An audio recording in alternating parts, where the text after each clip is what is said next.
Bienvenidas y bienvenidos a esta biblioteca auditiva por parte del Centro de Responsabilidad Social para el Desarrollo Sostenible, PERSED. Mi nombre es Isis Estrada y está con nosotras mi compañera Elba Ramos. El pasado 28 de enero se conmemoró el Día Internacional de la Protección de Datos Personales y precisamente sobre este tema tan importante y que nos toca a todas y a todos de alguna manera, que estamos hablando el día de hoy con nuestra compañera Flor Holguín. Ella es encargada de protección de datos personales en FECHAC y yo estoy segura de que todo lo que tengas que aportarnos, Flor, nos enriquecerá muchísimo. Bienvenidas y gracias por estar aquí. Muchas gracias por el espacio. Lo dicho, Flor, muchas gracias por acompañarnos y que seguramente esta charla será muy interesante porque de pronto dejamos de lado la importancia que son los datos personales y lo delicado que es el tema en realidad. Yo quisiera empezar haciendo la primera pregunta. ¿Cuáles son los desafíos que tú visualizas en materia del cumplimiento de regulaciones en relación a datos personales? ¿Qué desafíos tenemos todos y las instituciones en general? Muy bien, bueno, pues creo que el primer desafío es la comprensión de la protección de datos personales como un derecho fundamental. Muchas veces nos perdemos, ¿no? en las terminologías muy técnicas o en el cumplimiento legal meramente. Pero, bueno, uno de los desafíos es eso, ¿no? Como el empezar a ver la protección de datos personales como una lucha por proteger un derecho fundamental, un derecho que abre las puertas a otros derechos como la intimidad y la privacidad misma. Por otro lado, creo que también es uno de los desafíos es la implementación de esquemas de protección de datos personales en las instituciones, porque, requieren desde conocer prácticamente todo el flujo de información dentro de la institución, una matriz misma, generarla, ¿no? Sobre qué datos entran, dónde se encuentran y demás. Y finalmente, creo que el tercer desafío es el tema en tecnología. Como sabemos, yo creo todos, el mundo tecnológico cambia cada 2 segundos. Entonces, cuando ya tienes blindado con tu firewall o cualquier método, ¿no? de protección de información en línea, ya salió otro tipo de virus, otro malware o alguna práctica, ¿no? Misma en línea, ¿no? Entonces, yo veo como esos 3 desafíos principalmente.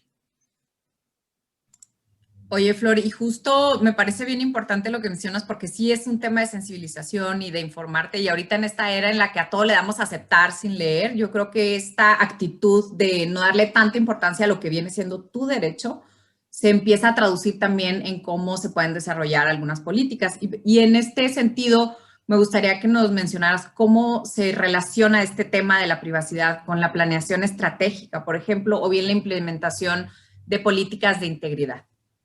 Claro, gracias. Bueno, mira, en términos de planeación estratégica, voy a hablar, ¿cómo decirlo? Al momento de iniciar la construcción de un esquema de protección de datos personales en una institución, le pega de manera directa y muy clara. Principalmente, como es una materia muy, ¿cómo decirlo? Práctica, pues no es nueva en el país, pero hay pocos asesores, ¿no? Que te ayuden paso a paso a construir. Creo que desde un inicio alguna empresa que desee o tenga el fin, ¿no? De crear un esquema de protección de datos personales, debe de tener muy, muy claro que lo hace por el bienestar de las personas que colaboran en ella. Entonces, definitivamente verificar el tema de integrar este esquema a sus sistemas de gestión de calidad, que dentro de los últimos ISOs ya viene como parte, ¿no? de calidad, vaya, la protección de datos personales. También identificar más bien verificar, ¿no? Que la misma misión de la empresa, pues debe de estar alineada al bienestar de las personas, tanto de manera interna como de manera externa. Y bueno, para el tema de la creación de políticas internas, creo que es básico que se contemple el hecho de primero, de pensar en sus colaboradores como extensiones o parte, ¿no? Son parte del cuerpo de la empresa. Entonces, reitero, ¿no? Como inicié ahorita con mi plática, primero hay que fomentar entre las personas que colaboran el valorar la protección de los datos personales y posteriormente invitarlos a que ellos mismos se sumen a la construcción de las políticas. ¿Por qué? no es lo mismo crear una política desde lo etéreo, ¿no? Desde arriba, sin conocer cómo es el flujo, sin conocer las inquietudes de las mismas personas que colaboran en la empresa. ¿Por qué me voy a este tema? Dentro de la fundación hemos estado trabajando mucho en promover este valor, o fomentar pues la reflexión sobre el valor de los datos personales, y la estrategia, ¿no? O el enfoque que hemos abordado es partir de la persona, es decir, yo colaboradora de la fundación, ¿de qué me importan los datos personales, no? ¿Para qué me funcionan? Entonces, empezamos con una campaña de sensibilización, de valoración, el recorrer juntos un aviso de privacidad que parece un documento como muerto, ¿no? Que se publica ahí en el sitio web, pero no. Al final de cuentas, un aviso de privacidad es como la manifestación primaria de lo que es el derecho de las personas para decidir sobre su información. Entonces, creo que en el tema, ¿no? del impacto es esto, el contemplar todas esas actividades y acciones que deberán de emprenderse dentro de la empresa. Capacitación, campañas de sensibilización, y pues el desarrollo, ¿no? La alineación de descriptivos de puesto para que cada uno de los colaboradores hagan desde su lugar lo que les corresponda para proteger los datos personales propios y de sus compañeras y compañeros, de aliados, etcétera. Gracias, Flor. Bueno, y tú que estás inmersa en este tema y que ya eres una experta en protección de datos personales, platícanos un poco cuáles podrían ser los errores más comunes o errores inocentes que puede llevarse a cabo dentro de una empresa, y no solo dentro de los mismos miembros de la organización, sino con otros clientes, con los proveedores, y platícanos también un poquito de la gravedad de esto, ¿no? A veces lo tomamos muy a la ligera, de verdad, que no sabemos con qué estamos tratando. Platícanos un poco sobre esto, por favor. Va. Bueno, el tema de los errores inocentes. Bueno, creo que es importante compartirles que el tema de la protección de datos personales, como tiene que ver, digo, hablo de derecho fundamental y suena tal vez como muy en escrito, ¿no?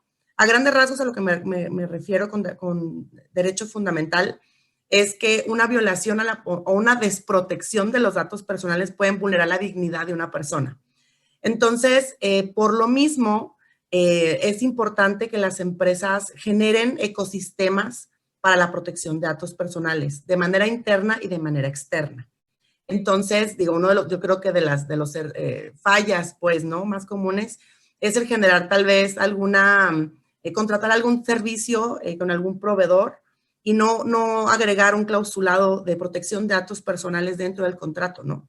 Que desde ahí, digo, es un instrumento legal en el que se establecen los acuerdos. Tú vas a levantar datos personales en nombre de mi empresa y todo lo que hagas con ellos tiene que ser de acuerdo a mi aviso de privacidad, y cuando terminemos relación tienes que eliminarlos y darme evidencia de lo mismo. Entonces, ese es uno de los principales, yo creo, ¿no? Porque uno no empiezas a vislumbrar que la protección va desde el contrato con el proveedor. El tema de los sitios web también, el no tener, pues número uno, los avisos de privacidad publicados, que ya lo vemos en todas partes. Yo creo que pocos hemos leído un aviso de privacidad, por lo mismo como que no se le da tanto la importancia, pero ese es uno de los errores que de hecho es de los más importantes. Como les comentaba, el aviso de privacidad es la manifestación clara de darle a la persona el derecho de decidir sobre su propia información. Porque recordemos que el tema de datos personales tiene que ver mucho con este derecho de la autodeterminación informativa. Yo, Flor Holguín, tengo derecho de saber qué se hace con mi información, ¿no? Por otro lado, de manera interna, yo creo, no se consideran a las trabajadoras y a los trabajadores como titulares de datos personales. Entonces, cada una de las empresas debe tener un aviso de privacidad para su equipo de trabajo, porque su equipo de trabajo también tiene derecho a saber qué información se va a levantar, con qué fines y de qué manera o sobre cuál uso pueden ellos decir que no quieren. ¿Sí me explico? Entonces, creo que sería eso también. Y finalmente, también yo creo, y regresando al mismo tema del aviso de privacidad, el aviso de privacidad se genera con lenguaje muy jurídico. Entonces, no se hace para que lo consuma cualquier persona o cualquier perfil. Entonces, al final de cuentas, digo, no se está respetando el derecho, se está cumpliendo con una norma, que son cosas distintas, como les comentaba al inicio.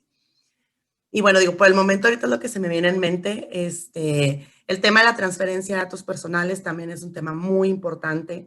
El enviar fotografías para diseños, tiene que haber un contrato donde se establezca que el material fotográfico fue levantado con el permiso de los titulares y que la agencia que lo reciba deberá respetarlo y eliminarlo.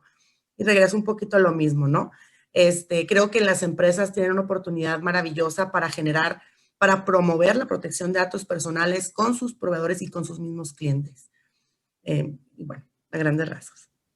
Oye, Flor, la verdad es que sí, y como bien dices tú, no cualquiera hemos leído un aviso de privacidad. Ahora que me ha tocado empaparme un poco más del tema, gracias a ti, nos damos cuenta de este lenguaje que más allá de poderte proporcionar información, hasta te desincentiva, ¿no? De no quererlo ni siquiera leer y ya nada más le pones que sí o no sabes cuáles son tus derechos. Y me parece muy importante lo que mencionas de que dentro de las empresas o sería lo ideal, que hubiera un aviso de privacidad para sus colaboradoras y colaboradores. Y esto me lleva a la siguiente pregunta, porque me llama mucho la atención las dinámicas tan a veces muy bien planeadas y en otras ocasiones nos ha tocado verlo tal vez improvisadas en este tema del trabajo en casa. Ahora que las personas prácticamente les estamos abriendo nuestros espacios, nuestra privacidad, el trabajo está entrando en nuestros hogares. ¿Hasta dónde llega este tema o de qué manera las empresas pudieran estar incumpliendo o violando o vulnerando la dignidad de sus mismos colaboradoras y colaboradores por la exigencia de estar trabajando en casa, de tener tal vez la pantalla encendida o de que tal vez no tengan un espacio tan sencillo? ¿Cómo se toca ahora este tema que pues es nuevo, pero no es tan nuevo, pero tal vez no habían volteado a ver muchas empresas? Claro.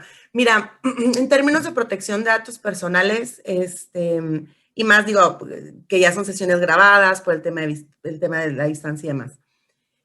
Yo creo que lo primero que habría de hacerse, ¿no? Es recordemos que un contrato es un acuerdo entre la empresa y la persona, entonces tal vez algún adendum en el que se establezca este acuerdo, ¿no? Pues para poder colaborar. Ahora, debo comentarles, hay ciertos usos de la información que si el titular me dice, no, es que no puedes hacer ese uso, yo no te puedo dar el servicio.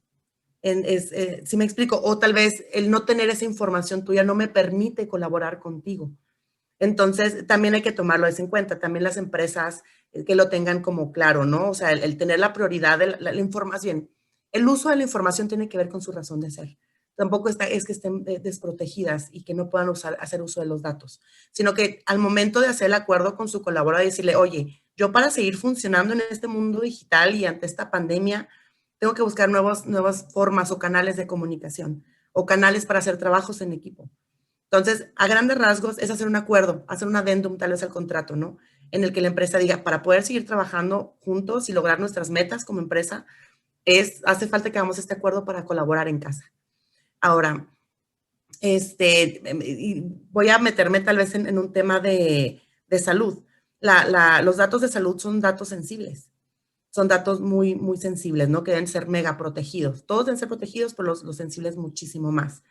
Entonces, lo hemos visto, ¿no? El tema de poner vallas de sanitarias a la entrada de las empresas, donde te toman la temperatura, te piden la edad, cuestiones de ese tipo, ¿no? Entonces, dentro de la fundación fue un tema de estar revisando los formatos para informar a las personas que se iba a levantar esa información, qué uso se le iba a dar. Estamos viendo una situación extraordinaria, ¿no? Que requería por salud de la comunidad en general, pero sobre la marcha, pues la institución o la empresa, pues va a tener que ir viendo de qué manera hacer estos acuerdos y informar al titular, informar a sus colaboradores y a los clientes que tal vez lleguen y que tengan que ser checada su temperatura y demás, informarles. Porque al final de cuentas, el titular nunca perderá el derecho de decidir sobre su información. Pero para poder decidir es nuestra responsabilidad como empresas y como instituciones informarles. Flor, muy interesante todo lo que nos explicas del tema. La verdad es que la mayoría de nosotros somos bastante ignorantes en estos temas de datos personales. No respetamos del todo, pero muchas veces inconscientemente. Gracias por acompañarnos hoy en este espacio tan importante para nosotros como Centro Per Se y un poco ayudarnos a sensibilizar sobre el tema. Muchas gracias por el espacio. Gracias. Felicidades. Muchas gracias, Flor, y a todas las personas que pues vean esta entrevista tan interesante. Yo sé que da para muchísimo más. Esperamos muy pronto tal vez tener nuevas entrevistas contigo, Flor, y que nos enriquezcas cada vez más. Y les pedimos también que puedan compartir este video porque es información esencial para todas y todos. Y nos vemos la próxima. Gracias, Flor. Hasta luego. Gracias, Isabel.